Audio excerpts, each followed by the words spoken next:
Hello everyone, this is General Hand Grenade. Welcome to my war room in Prince George, British Columbia.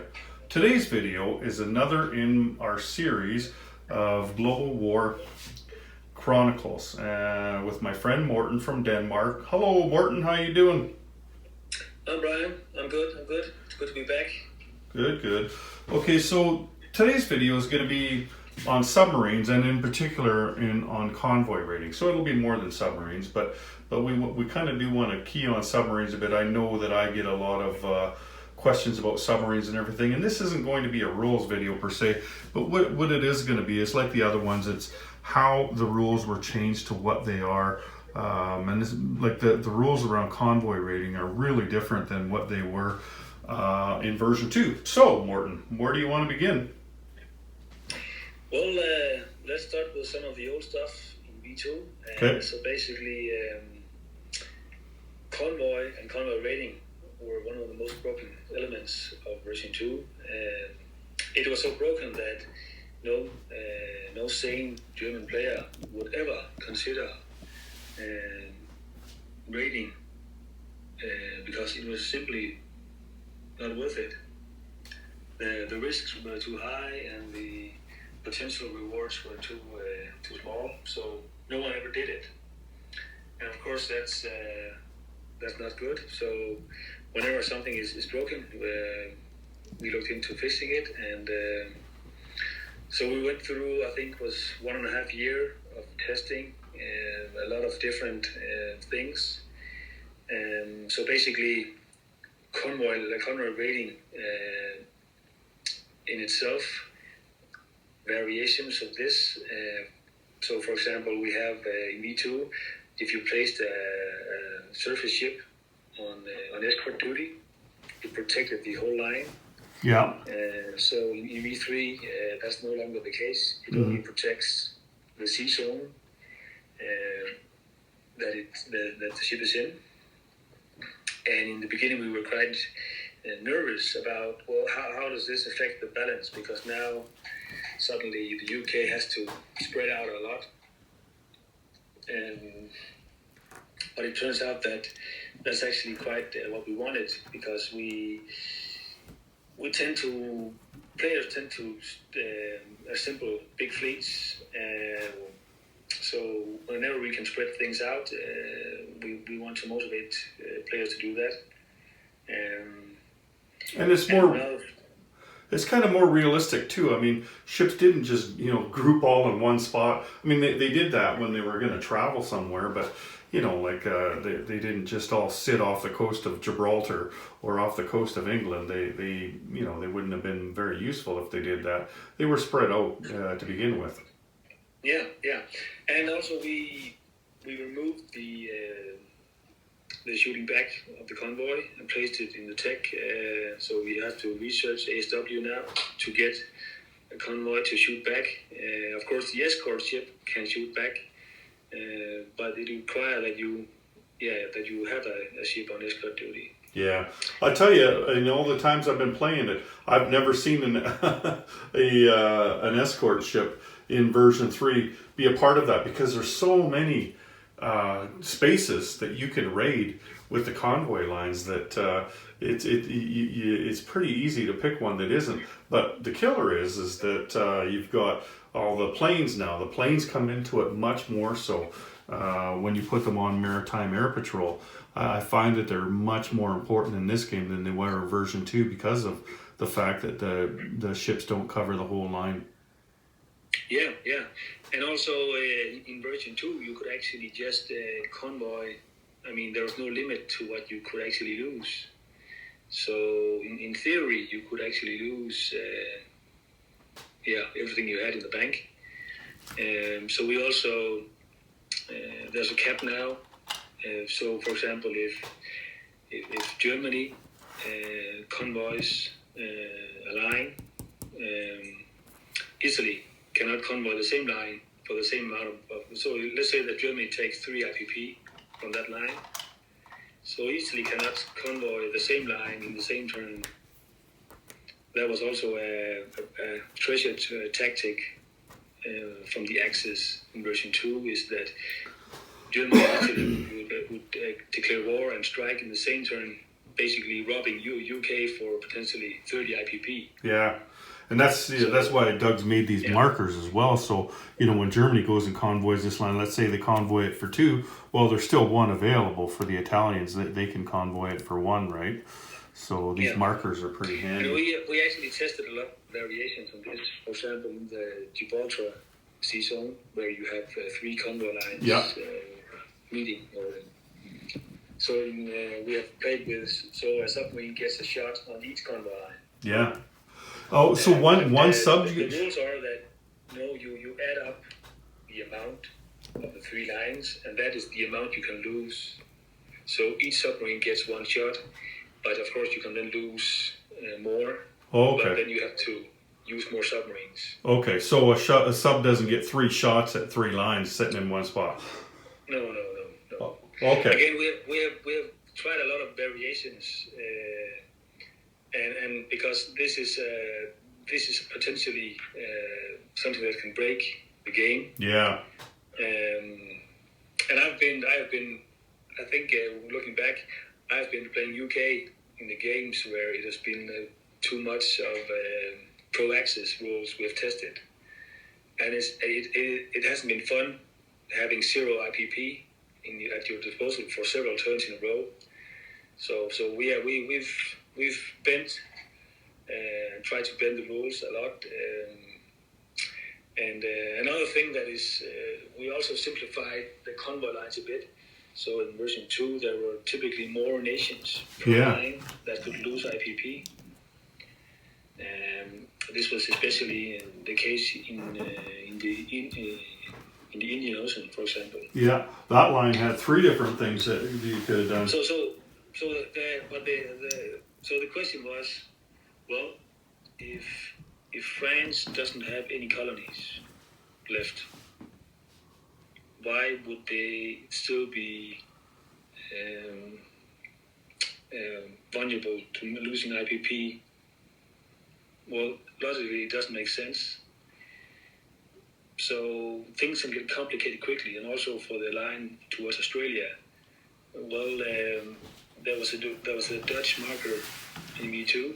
So what if Japan conquered the Dutch East Indies? Would they then inherit the line so that the Allies could convoy to Japan? So the rules got complicated quickly when you looked at these cases. So we simplified things a bit, and then removed the less obvious nations. Yeah. And it's actually it's a good example where we remove complexity without losing any gameplay, because in reality it doesn't matter. I never noticed that before, but I don't see any French convoy lines on the board. No, precisely. Huh, okay. Man, I learned something while I was making this video. Yeah, I mean, reality is that as long as France is France, it's typically at peace. Yeah. So no one would convoy them anyway. That's right, yeah. And when they're not France anymore, they have surrendered. So then what? Do the Free French suffer the rating? That's not very logical. So we just simply removed it. Yeah. We also worked a bit on when does a convoy line close. Because let's say that Japan takes the Philippines. Okay. It doesn't make sense that the US could lose 3 IPP next to the Philippines if they belong to Japan, right? And I've actually suffered this in the UK as well, where we have had Germany conquering London, and then the next turn convoying UK for 11 IPP in the sea zone next to London. So, I mean, these scenarios, they don't make sense. So we had to come up with a simple way of when does a convoy line close? Mm-hmm. And basically, if a convoy line ends in land zone, like the Philippines, Tokyo, if someone conquers that land zone, the convoy line closes. Yeah. And So- if you go to South Africa, there's a good example of, well, that Convoy line doesn't end in a land zone. Oh yeah, I see it. So that Convoy line never closes. So Okay. That Convoy line resembles the global trade that the UK had. So again, it's a way of simplifying things, especially when you go into mid-game where things can get complicated. Yeah, that's another example of one that never closes. I know somebody was just asking online about this one here. If you were to, somebody was to take that out, but yeah, it doesn't go to that land zone. It goes and connects out in the water there. So it goes to other convoy lines. Is basically what it does. And of course, a big part of the testing with convoy lines and stuff is also submarines. I mean, how do you kill submarines? So in V2, basically, a submarine was just sitting duck. You could take a carrier next to a naval port and just move 4 spaces and just kill it. Yeah. Because there was no... you could go on a map and just... Yeah, it was a mess. Yeah, so you just move your carrier over and... Were like shooting... it's like shooting in a fairy tale. Well, I don't know what's the English word, but it was simple. we say shooting fish in a barrel over here. Yeah, basically, yeah, precisely. Because the fish can't get away. we had to fix map as well, and map is actually the concept of map is. It was not very well explained in version 2, and there's a lot of contradictions about how to interpret the rules. And in V2, there was, well, this is a carrier-based aircraft, and that is different from land-based. So we have to really go back and, well, we want to make things simple. So we can't have a carrier. We can't have an aircraft that takes off from a carrier, lands in the land zone next to the carrier, and suddenly we have new rules around that. So the rules have to be identical for land-based as well as carrier-based planes. So we have the rule of, well, a plane has a range of 1. So if you want to kill a submarine, you can only do it in the sea zone next door, basically. Right. Or the same sea zone. Yes. You have to be within one, basically. Yeah. And then there was one rule where we said, well, if a plane is on a carrier, it may act as if on map. Yeah. And that was basically just to stop any submarines from going under sailing under the carrier. Yeah. And in reality, carriers had planes on escort duty all the time. Yeah. But we had to, in the rules, it is written as if they were on map, because again, it's a way of, they can't be on map all the time, because if they are on map all the time, they have to go back and land before they can do something else. Mm-hmm. And if you have to spend one turn landing before you can do anything else, it becomes it doesn't work. Yeah, and in reality, they had like several planes on each carrier. So some of them were already on the carrier, some of them were out on maritime air patrol, right? So the way you've got it now. Remember that a turn is 6 months in the game. Yeah. And also, this is also actually how you can go through, for example, the Suez with a carrier with planes on it, because the planes are not in the air crossing a neutral land zone. They are on the carrier. For example, when Italy and UK is at peace. So there was a lot of things we had to consider when writing the map rules. But I think that I don't get very many questions on maps, so I hope that people understand them well. It seems like it. Yeah. And I think that it's now it's actually quite balanced because if we take the last new component, which is seaplanes. Okay. So seaplanes were also introduced. In V2, there were different seaplanes with different stats.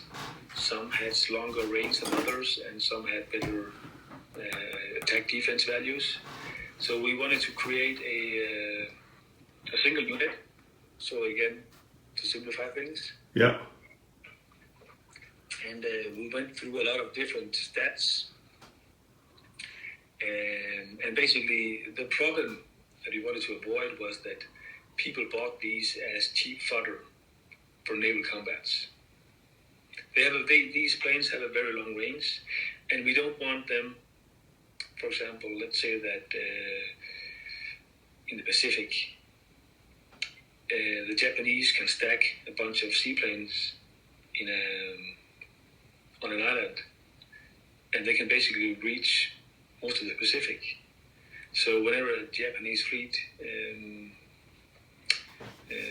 goes to a battle, we don't want 7 or 8 seaplanes in that battle acting as cheap fodder. Yeah. So that's why we came up with the rules of, they can only hit submarines and naval transports. Yeah. So now they're not cheap fodder. Basically, you don't want them in your regular naval combats. You want them killing submarines because they have a map range of 2. Until you research long-time air patrol, and your medium bombers also get a range of 2, map range of 2, your seaplanes are the only planes that can reach 2 zones out in the ocean. Yeah. And if you look at the Atlantic, there's this gap in the middle, and you need seaplanes to cover the gap.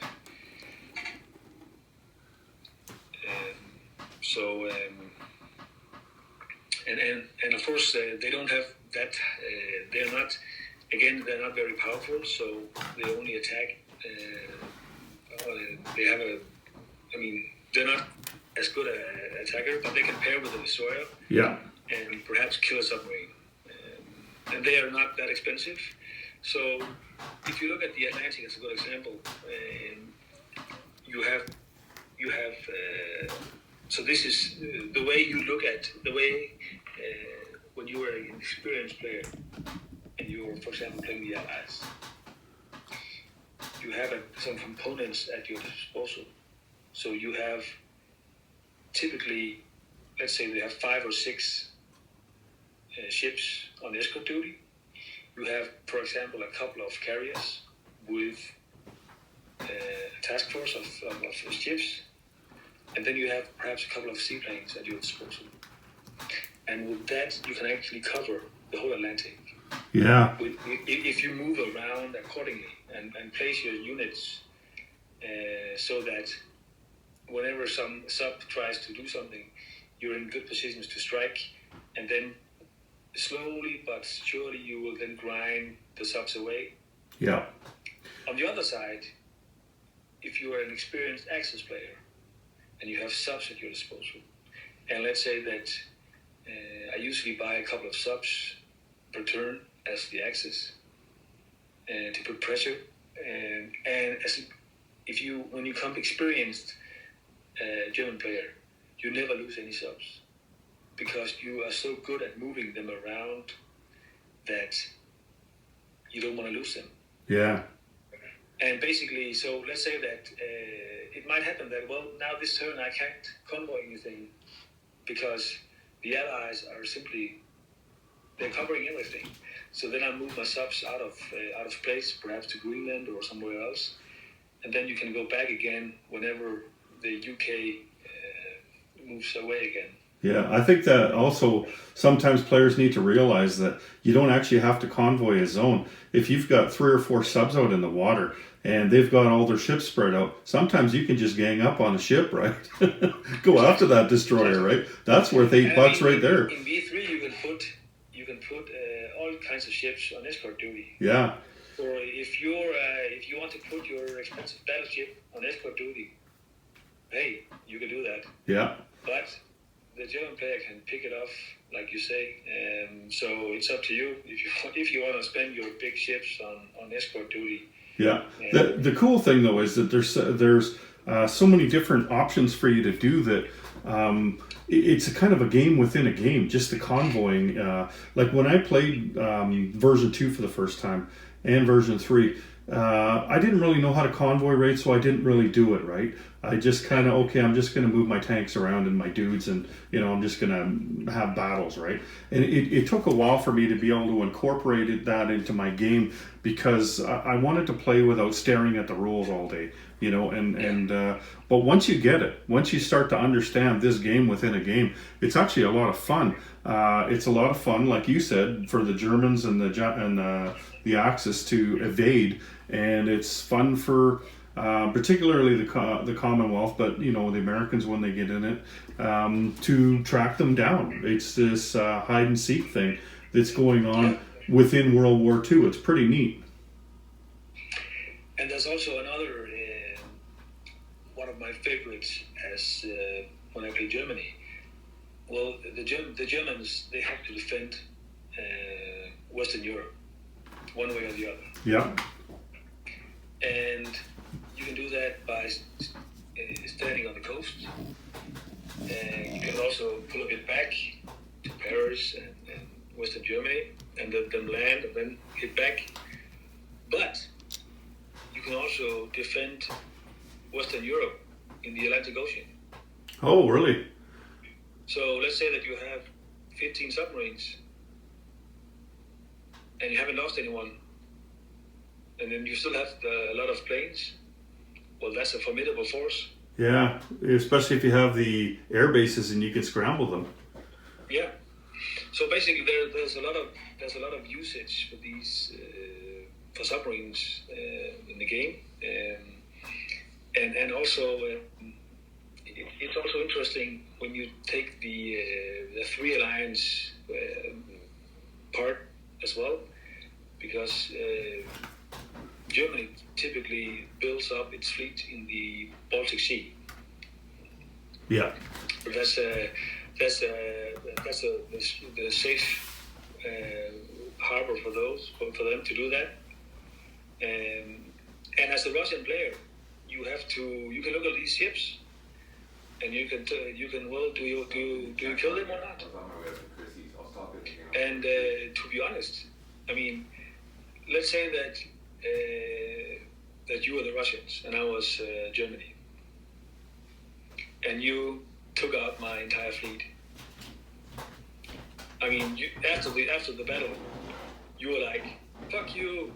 I just killed your whole fleet."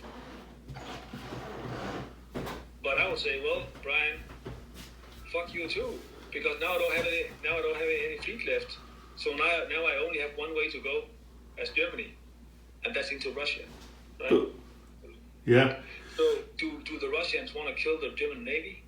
Perhaps not, because if the Germans can build up a navy, they can perhaps, I don't know, go west or something. Yeah. Before we... there's a lot of these things, and submarines are a really cool element of the game. Yeah. Before we... Talk a bit about the how convoy rating is being done in the last video, so let's not go into that here.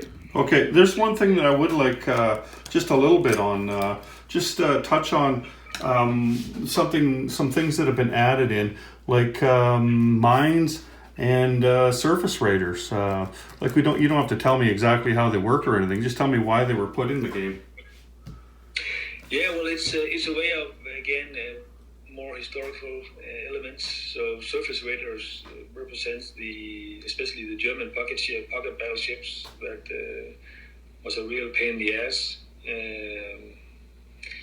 And the mines were also a way of, well, you can be a bit more conservative in your rating, so you don't get as much modifier. So it's a safer way when the Allies, they start to get ASW and shoot back.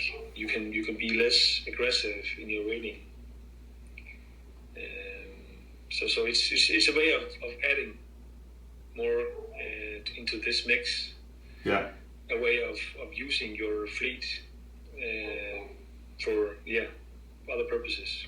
Yeah, but like Germany typically doesn't have a huge fleet anyway, so I find that still the subs are definitely the dominant force for them in the convoy rating because they are harder to track down, right? You do need that plane on maritime air patrol or be in that convoy zone with the escort. Whereas the raider, I mean, a surface raider, you can track that down pretty easily, right? So subs are definitely a lot better for convoy rating, but the other guys are. You do have that option. Is there anything else you want to touch on before we wrap this up? I think we covered. I could go into more of the stuff we tested and found not working. I mean, for example, we tested that. Well, if you put a ship on escort duty, it couldn't be attacked in regular combat. Oh yeah. And that sounds perhaps good on paper, but in reality, we just put every ship on the board on escort duty. Yeah. And that made me. Then I had to buy a whole truckload of escort tips. I mean, that didn't work. Yeah, so, no doubt, Again, we have tested several of these stupid rules that didn't work. Yeah. Well, it's good though that you didn't just, hey, that's a good idea and throw it out there, right? Like at least you tested it and found out, this is too easy to break. And I think I've probably played 20 games with the current rules, and I think they work really, really, really well. Yeah. So if one side really wants to invest in these convoy rating, the other side has to respond. Yeah. And it's definitely worthwhile doing it for everyone. And so I think it works great in this current form. Yeah. All right. Anyway, I think that's about it. We're just about up to the half-hour mark here, so this has been very informative. I learned a couple of things here.